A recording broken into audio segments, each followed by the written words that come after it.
Welcome everybody, it's Dan. Hope you're well today. So let's talk about CrossFit, shall we? Because I've been thinking about having a podcast about this, because we do get asked quite a bit about it. And obviously I'm not your typical 20-year-old or 30-year-old who's into fitness. I'm not a fitness influencer in any way, shape or form. But I am 51, and so obviously a lot of my audience actually is younger guys, got kind of from the age of 30 to 50. That's kind of like my demographic, but also there's a lot of females who are in that demographic as well. And also that then goes over to the older demographic who go, 51 to 60 kind of thing. So it's quite an interesting demographic. But there's 4 areas I'm going to cover, as you can see there. And I just wanted to cover this because I think everybody needs to do it. I know people go to the gym, and that's great, but there's a difference between going to the gym and then sitting there and doing your lat pull downs and then looking at your phone and working out what to do next and then what song to play in order to do the thing next. There's a big difference from that than just literally turning up and showing up and then being told what to do with a group of people and then you just go do it. So we'll do this in order. Let's talk about the doubts first of all. So first up, my first doubt was I'm too old, which could be true, right? But actually now I've been doing it for 16, 17 months, and actually that's no longer a doubt. And actually, the oldest competitor, or let me rephrase that, the oldest winner of the CrossFit Games in the over 65 age group, listen to that, over 65 was a 67-year-old dude who won the CrossFit finals for his age group. The guy's 67.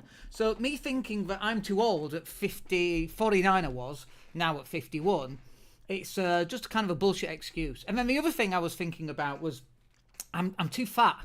That was my worry. I'm too fat, I'm too out of shape, I'm not fit enough, was another one of my worries. And then it occurred to me that my mum, for example, my mum would say, I'll join the gym when I've lost some weight.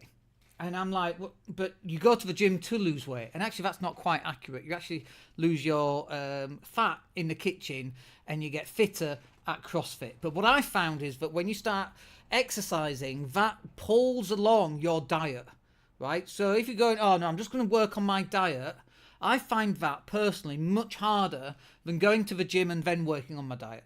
Because the gym will pull the diet along. So if I go to CrossFit or if I go to the gym or whatever it is that I'm doing, and then I come home and I have a pizza and breakfast and donuts and Coke and lasagna. I had some lasagna last night. If I eat all that junk food, sugar, sweets, crisps, popcorn, all that stuff, and then I go work out tomorrow, for workout tomorrow is much harder. And so what I find is that I have to fuel for tomorrow. So, for example, this weekend, on Friday, I had a pizza. I hit a target, and I thought, you know what, let's let up a little bit. Hit a target. Pizza on Friday, lasagna on Sunday. Had some sweets over the weekend. Boy, Monday was hard. No protein. That was the problem. Just too many carbs, too much fat, and not enough protein. And so what happens is, the way that I eat my food now, I have dinner, I have a snack at 5, I have lunch, I have a snack at 5, I have dinner, and I have a snack at 10, and then I go to sleep. Now, if I've not got enough protein in there throughout the day, the next day, that CrossFit session is much, much harder. So I'm eating to fuel my CrossFit sessions. And I listen to the language there. I'm eating to fuel tomorrow's session.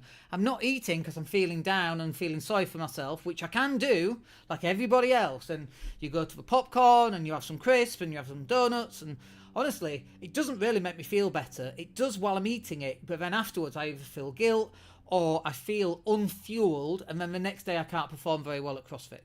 So This idea of I'm too fat or I'm not fit enough to start CrossFit is wrong. You go and start CrossFit, your weight loss will be pulled along with you because you want to start learning to fuel for those workouts. And that's kind of a different journey as well, learning how to eat properly, learning what the combination of carbs, fats and proteins needs to be, getting your fibre in there, getting enough water in there, and then changing this concept of food being something to make you feel good to food being a fuel for your workout tomorrow. Vastly different.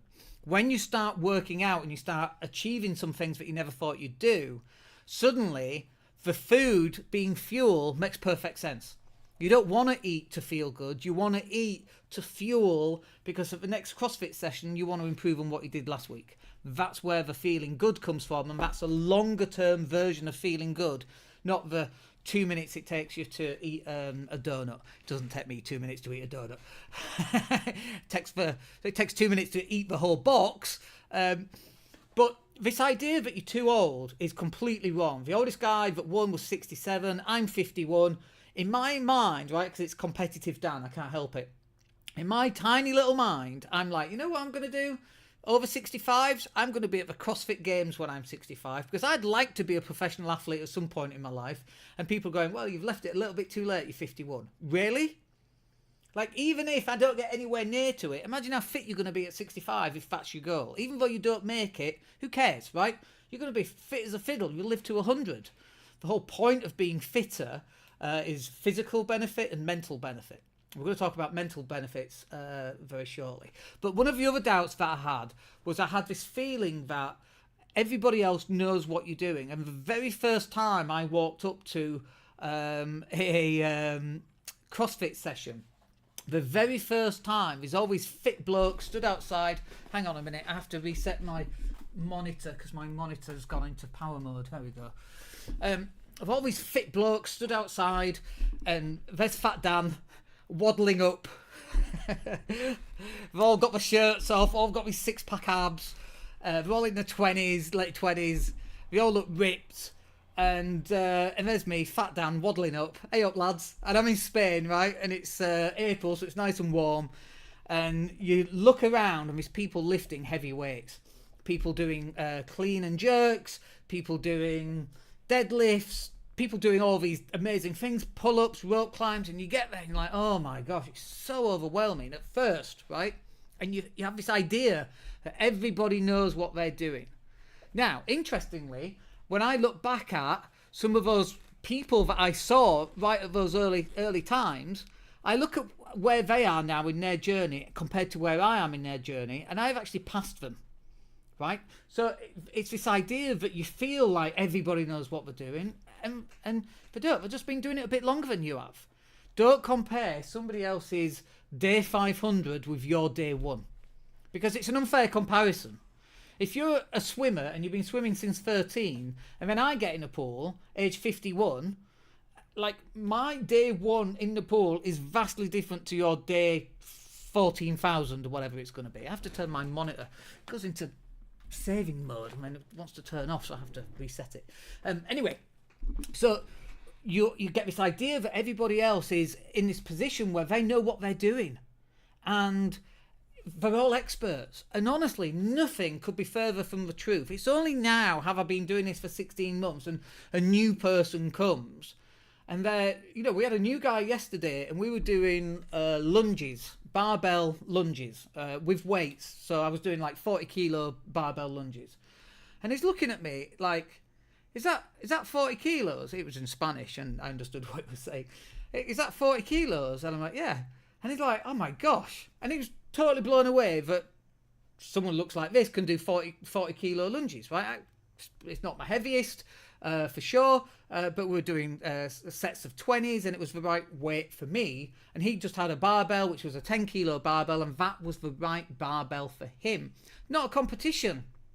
The only person I'm competing with when I get to CrossFit is myself yesterday or last week or last month. On our phone, we have a list of like benchmarks of what we've done. So if I'm bench pressing 80 kilos, for example, I know that 80 kilos is actually my personal best. 76 is my PB more recently. 74 kilos it was. So if I can get 76 kilos, it doesn't matter that the guy next to me is doing 100, right? Because he's not my competition. The guy that I'm in competition with is me the last time I did bench press. And if I can get 80 kilos instead of 74 kilos, then that's an improvement for me. Nobody else cares. Nobody else is looking at what I'm doing. And if they are looking at what I'm doing, they're going, God damn, that's a lot of weight. No one's going, that's not a lot of weight. And so we have all these doubts that everyone's looking at us and everyone's thinking about, well, he's doing those box jump overs wrong. He's doing that rope climb wrong. No one cares, right? Because they're in competition with themselves as well. Let's talk about some of the mental benefits that we get from this as well. Hang on, let me just move my little arrow down. There we go. Let's talk about some of these mental benefits. So, just to put this into context here, there are mental benefits and there are physical benefits. The mental benefits outweigh the physical benefits. The physical benefits are visible, and I'll talk about that. My shirts hang differently, my whole body confidence is different, I can do things I've never been able to do in my life, but the mental benefits outweigh all the physical benefits, and that's what I want to talk about now. So the first one is confidence. My confidence, for example, to either walk into a room and feel confident in myself, okay, some of that is due to body shape changing, but also some of it is because I know how capable I am. If there is a fire and I need to climb a rope to escape a room or to save a child or to do whatever, I can do that, and I don't even need to use my legs. I can just pull myself up a rope and rescue the child, stick them on my back. I know how to come down a rope. I can do that, right? Like, that's something, first of all, just to clarify, I've never had to do that in my life, right? Never has that happened in my life. But if it did, or something similar, I can go and do that. And I would have confidence that I would probably survive that experience as well. Right? But what's the child? 25 kilos, 30 kilos? Not a problem. If I have to... there's a scene in the Poseidon adventure where he has to turn a wheel. If that was me and I had to do that, I would have confidence that I could go and do that. If I had to monkey bar across something, I've never ever been able to do monkey bars. But if I had to get from here to there and there was just some kind of thing hanging down, I had to swing from one to the other, I could do that. There are many, many different things that I can do. If I needed to pick something up that was heavy and move it, I can do that, right? It could be a child, it could be a bucket of water because the place is on fire and I have to keep throwing buckets of water. Like, I have stamina now, I can do that. We kind of practice it using weights and all sorts of different things and bags and all sorts of different things. But that confidence in your ability, should the need arise for you to stand up and perform where other people can't, that confidence right there, like, you can't put a price on that. And it's nothing to do with your physical benefits. I guess it has, because it's confidence because of your physical benefits.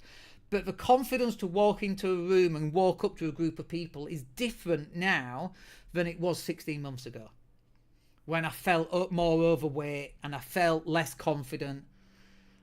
And, the last networking event, I don't know how we got onto it, but someone said, this was in Leeds, by the way, like a month ago. And someone said, oh, how old are you? I said, 51. And they looked me up and down and went, God, you look really good. Like, that confidence, And, like, it's not even like, I accepted the compliment with a, thank you very much, that's very nice of you to say so. But I already knew I looked good, right? Now, not to sound cocky about that, maybe it does a little bit, but that's where the confidence comes from. Because I've done the work. I should know that I look good. And I should feel like I look good. And that's where confidence comes from. And then the other side of it is resilience. Boy, the amount of resilience that you get. So we did a workout, and there's a 45 kilogram sandbag, right? And you have to hold the sandbag. And the other guy is doing 15, was it 15? I think it was 25 calories on an air bike. And after he'd done 25 calories, he had to do 20 box jump overs, step overs, box jump overs, right? In the meantime, I'm having to hold it until he's finished. And I'm holding it, and my arms are shaking, and I'm closing my eyes, and your brain goes into this place, right? and everything slows down. The birds were tweeting, that they disappeared. The whole thing slowed down. I took control of my breathing, and like I'm holding on to it, and I knew I couldn't hold it any longer, and I did. Right? That level of resilience that you have, that you build right there in that moment, is what's the word? It transfers across after CrossFit into work. So if you've got an awkward client, or if you've got a problem at work, or a problem with a member of staff, or a problem in your relationship, or something's not happening the way that you want it to, it's okay, because this thing will be over soon, one way or another, right? It will resolve itself. You just have to hold on for as long as you can and keep going, and refuse to give up. Like listen to the language that I'm using there. Hold on for as long as you need to. Not for as long as you have to, but as long as you need to. So that the thing that you're going through, you can get through it until it's done. Until the job is completed. Like, that's a level of resilience I never had before.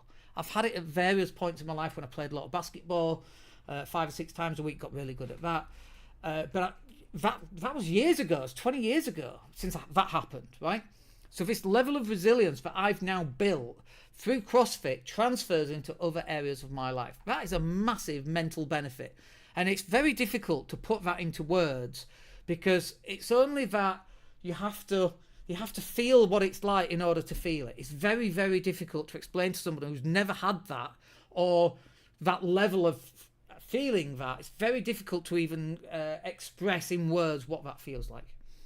And then finally, on mental benefits, it's this idea of no matter what happens today, unless there's something incredibly bad that's never happened to you before, right? But generally, whatever happens today, lose a client, you have a fallout with someone, whatever, right? That problem isn't as difficult to overcome as me holding that sandbag, for example. Yesterday we did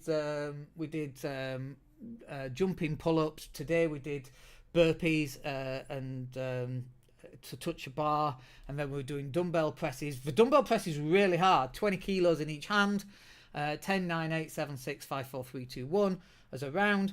That was very, very difficult to do, right? But that resilience to get through that, it's almost like this idea of no matter what happens this afternoon, yeah, that might be painful, but do you know what? Was it as painful as having to run a mile, do 100 pull-ups, 100 air squats and 100 push-ups, and then run another mile? That's a mirth.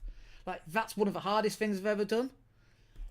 Yeah, sure. This thing over here, this website problem we've got, that's difficult. But is it as painful as the stuff that we've just done? No. Like, as if. So this, not just resilience, but this idea of no matter what we've got to challenge us for the rest of the day, the rest of the week, the rest of the month, yeah, but it's not as difficult as the stuff we've just done, right? And it enables you to have this resilience to get through this obstacle that you've got in front of you. Next one then is physical benefits. Like, I can do stuff today that I've never ever been able to do. Like legless rope climbs, for example. I've never ever been able to do legless rope climbs. And now, miraculously, I can do legless rope climbs. Phenomenal, right? So, but going back 16 months, I couldn't even climb a rope. Like, using the leg thing where you wrap the rope around your leg and then use it as a step. You trap the rope between one foot and the other foot, and then you pull yourself up and you step it again. Couldn't do that. That whole technique was beyond me. I just couldn't do it. Now I can do it, and you know what? I don't even need to use my legs. I can do legless rope climbs. The handstand push-up, I'd never been able to do a handstand before, okay, where you pop up. Now I can do those. Then into a push-up, never been able to do that. Now also, there's certain things that I still can't do. There's 2 things in particular that I've practiced like mad, still can't do them. One is a muscle-up, which is basically a pull-up where your whole body goes above the bar. Very difficult to do. And the other is a handstand walk. I can do the handstand walk, but I can't do it on my own.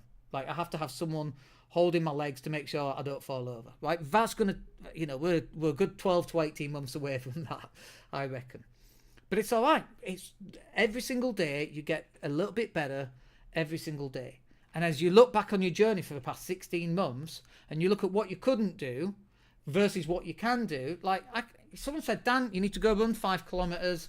None of the cars work. We need this thing. You need to go. I could go do that. If we had a bed delivered to the house, and the delivery guy turned up, and the big parcel had fallen onto the bed, and got behind the big parcel, and he was trying to move it, and he couldn't move it. And I said, step out of the way. We're both about the same age. Step out of the way. I got behind it. I moved it where he couldn't, and then he pulled the bed out. Like stuff like that. We're back to body confidence, really. Your ability to be able to go move heavy things. I can do that. We do tire flips. What else do we do that's relevant? I've done sled pushes where you're pushing, and there's all these different exercises that you do that translate into real world. Like 2 8 litres of water, 2 bottles of 8 litres of water in each hand. It's a farmer's carry, right? I'm used to doing 24 kilos in each hand. On barbells, not barbells, on dumbbells or on kettlebells. Bringing the shopping in, easy, right? So you can lift. Also from a physical point of view, I can do things my mates can't do. When we went to England over summer, they had the kids there, and we went to the kids park, and they were doing some pull-ups. And I went, let me show you how to do pull-ups. And then we just knocked some pull-ups out. None of the other grown-ups could do pull-ups. Like, just that's confidence right there, but it's confidence because we've done pull-ups a million times, right? Dread to think how many pull-ups we've done in the last 16 months. Thousands of pull-ups. That physicality where if you need to show up and do something, you can do it because you've already done it hundreds of times. My waist is slimmer. The fat has dropped off. My shirts hang differently. Sometimes I can't get my arms out of a shirt. It's ridiculous. I have to now choose different shirts, which is really odd because I've gone down a shirt size. But even I've gone down to a small shirt, but even my medium shirts can't get my bloody arms out because my arms have grown. It's quite funny, really, when you think about it. I'm stuck in a shirt, can't get my arms out. You go through all these different changes, and obviously you catch yourself in the mirror, and when you catch yourself and you're like, oh, you look really good. That then transforms, like a feedback loop, back to your positive mental well-being. Just going back to mental benefits, by the way, I just want to talk about depression and black dog and anxiety and all of that kind of thing. Because I suffer from that too from time to time. Like everybody suffers at various times. The number of times that I suffer from that now has decreased significantly because my mental benefits have increased, my physical benefits have increased. And I've just said to someone on Facebook, I said, if at first you say I'm feeling depressed, then answer these 4 questions. I should see if I can remember them. I can't remember them. The first one was, when did you last lift weights? When did you last run? When did you last dance? And when did you last do laugh? Like books, TV, films, a comedian. Like you do those 4 things, very, very difficult to feel depressed. First of all, you've got no time to be depressed, right? Because you're busy doing all these things. Some people shout me down for this, but that's fine. I don't really care. It's very difficult to be depressed when you're too busy making your life really good, right? Going for a run, lifting weights, doing CrossFit, watching a movie, building a business, closing a client, doing the work for the client, helping people. Very, very difficult to fit depression into that. Because it's like, when did you last feel depressed? Oh, this morning. Okay, why did you feel depressed? The washing machine broke down. Right, okay, well that's not depression. Your washing machine broke down, you've got an obstacle, you're not sure how to overcome it. That's not depression, your washing machine fell down. Give me another time you felt down or depressed. Yeah, I had an argument with the girlfriend. Okay, so are you feeling depressed? Or did you just have a fallout with someone that you love? Right, they're very different things. True depression, I believe, exists. Okay, I'm not Andrew Tate, where he doesn't think a depression exists, but I actually understand where Tate's coming from. Not saying that I agree with Andrew Tate on many things, but some things I do. I understand where he's coming from. But if you're doing all those things, you don't have the time to be depressed. It's something else that's going on. It's not necessarily depression. But if you're not doing things and you can't think of anything better to do, and you can't get out of bed because you're feeling depressed, you've just not got anything good to look forward to. Run, lift weights, do CrossFit, go to the gym, watch a funny movie, dance like a twat. Right? I'm always dancing in the kitchen. My wife, she closed all the doors, is off again, is listening to Meatloaf or whatever, right? All that stuff. You don't have time to feel those feelings, right? I'm NLP qualified, and I will challenge you. If you're feeling depressed, I reckon we can solve that together. If you're feeling depressed, but you have to go do all those things. And if you go, oh no, I'm not going to go do all those things, you don't understand that I'm so depressed I can't do all those things. It's bullshit. It's just an excuse because you can't be asked. Go do those things, and I would challenge you to find depression being quite difficult. Where are we? Back to physical benefits. We talked about shirts, talk about being able to run, talk about lifting. I was late for a train, and I had to get out of a taxi, and I had to run maybe 400 meters to get to the train, and I had a big heavy bag, and I sprinted that, got there, got on a train, 30 seconds left, the door closed, fine. I couldn't do that 16 months ago. The physical benefits kind of like go without saying, but you feel better about yourself, you look slimmer, and it's just something I want to cover on this as well. You lose weight in the kitchen, not at the gym. I just want to kind of clarify that. You don't turn fat into muscle, virtually impossible. They're two completely different things. You lose fat either through fasting, which, by the way, can be a calorie deficit, but you don't necessarily lose weight from fasting because of calorie deficit. You actually lose it because of your, what's it called? The problem that people with diabetes have. What's it called? Insulin. Fasting controls insulin, and it's the two model version of weight loss, right? Like the fridge and the freezer. That's why you lose weight through fasting. Yeah, it is something to do with a little bit of calorie restriction, but you could have 4,000 calories a day. But if you just go down to one meal a day, you'll still lose weight, even though it's 4,000 a day, right? That's because of your insulin control, right? And if you don't believe that, just go by Diabetes Code by Dr. Fung. If you want to argue about fasting, I'm more than happy to do that, but you have to read that book first, otherwise I'm arguing with someone who's not educated enough about why fasting works, right? But the kitchen is where you lose your fat.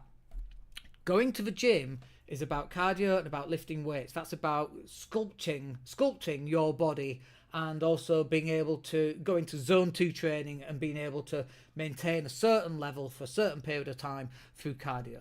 And we're not going to talk any more about that, but that's where we're at. So you lose weight in the kitchen, but you get fit through going to the gym. Just finally then, let's talk about how to get started.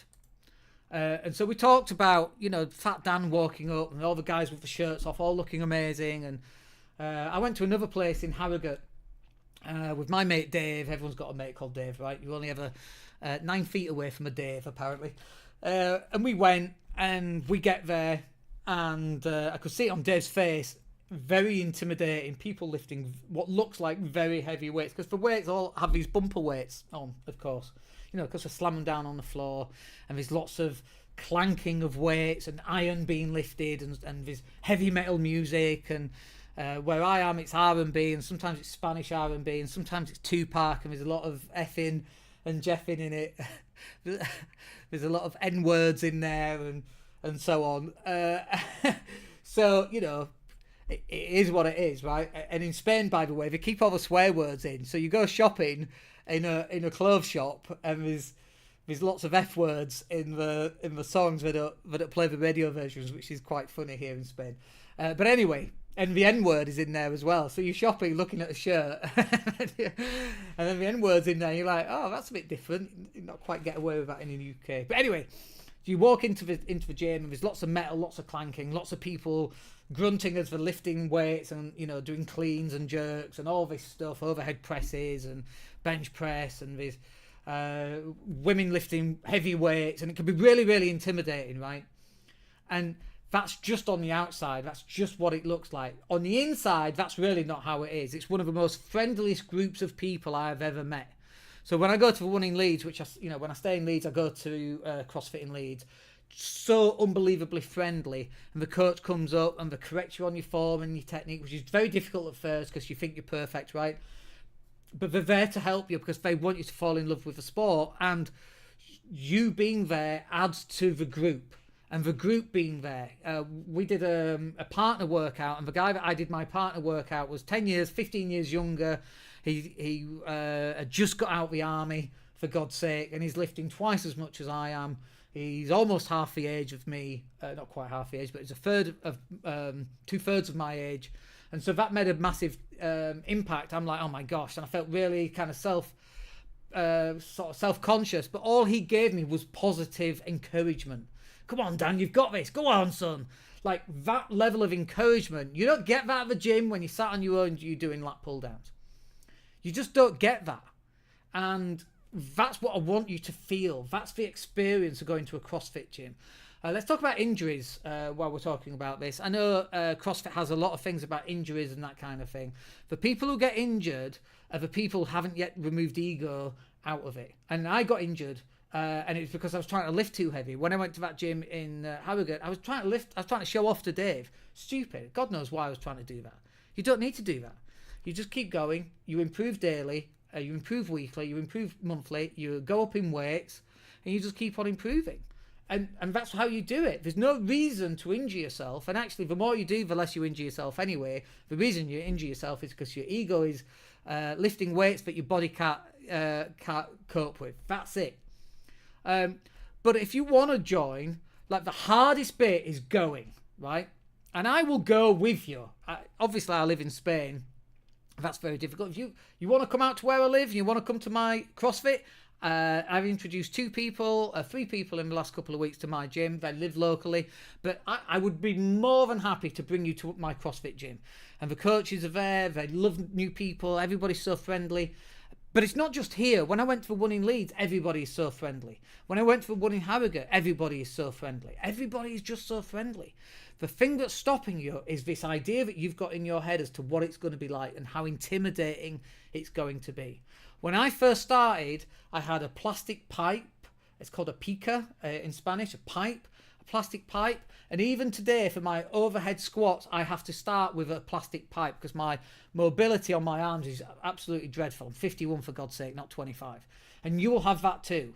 And the guy yesterday, he was using a plastic pipe. It was his first session, right? That's where everybody starts. That's where everybody started. And the guy doing 100 kilograms on a bench press, that's where he started as well. Everybody starts at the start. And those that don't get injured anyway. So that's why you do need to start at the start. You just got to show up. That's number one. Nobody cares about your lack of ability. It's completely the opposite. They love it because that's where they were once too. And you remind them as where they were and what their journey has been to get them to here. I remember at the start of my journey thinking, you know what? I'm going to miss this. And I do. I miss being at the start of the journey. And now my journey is completely different. He used me as an example today to do what's called a cluster. A cluster is a clean into a squat into a thruster, where it's an overhead, where you then stand up and then you do the overhead and then you go into the next one. He used me as the example when we were doing those.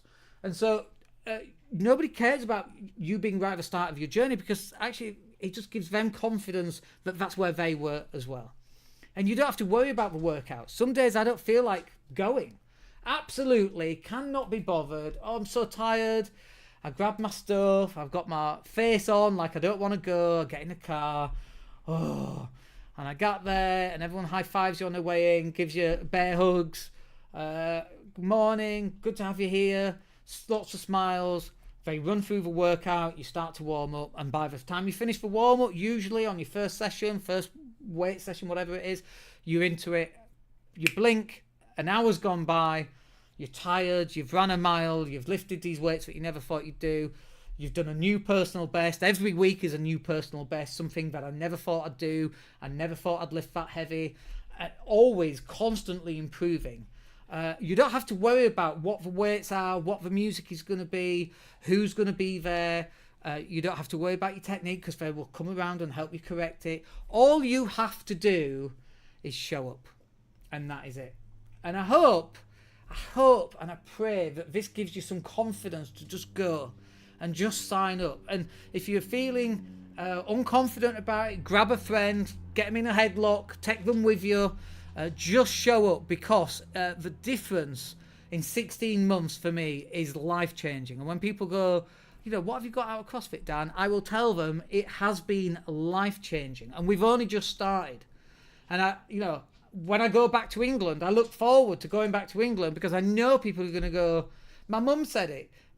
I was leaning back and I put my arms up and just relaxing. And my mum went, oh my God, look at your arms. I know. I put an inch onto my arms through muscle for all the pull-ups. And I'm not even working my arms. I'm not doing curls to get bigger arms. I'm not doing any of that. All I'm doing is showing up every day and doing a workout. I'm not having extra sessions for bench press. I'm not doing extra sessions for arm curls. All I'm doing is showing up and doing CrossFit, and my whole body shape has changed, and my whole mental outlook has changed as well. Anyway, I've got loads on today, so I need to go. But I hope that's useful. Hit me up if you want to have a chat. If you want me to come to your gym, I'll do that. Next time, find out where you are. I will more than happy to turn up. If you want to come to my gym here in Spain, we're in just an hour north of Valencia. Come to my gym. Anyway, speak to you soon. Have a good day.